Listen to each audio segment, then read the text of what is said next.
એક વાત કહું,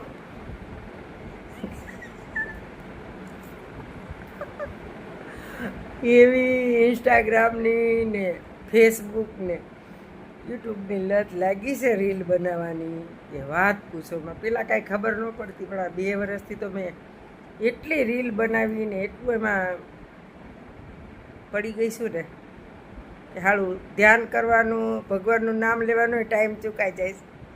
હવે હું મળતી ક્યારેક લુડકી જાઉં તો ઉપર જઈને હું જવાબ દેવું? ભગવાન કહે તને એટલો સરસ સમય આપ્યો તો તે શું કર્યું? રીલ ઉતારી તો ભગવાન કે હવે જા તો રીલ ઉતારવા. સાચું એવો અફસોસ થાય છે. 2 વર્ષ મેં એટલી રીલ ઉતારી, એટલું ધ્યાન દીધું, કાંઈ વળ્યું નહીં. એટલું તો ભગવાનનું વધારે નામ લીધું જ ને તો કાંઈક તો કામ આવતા આગલા જન્મમાં. આ આગલા જન્મમાં શું કામ આવશે? આગલા જન્મમાં ભગવાન કે એને બહુ રીલ ઉતારે ને હવે રીલ ઉતારવા જેવી જ રાખો.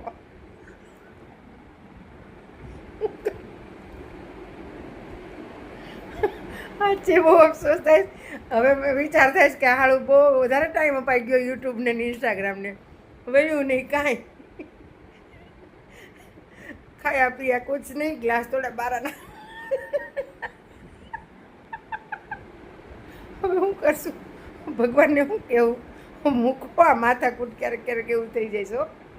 સાચું ને?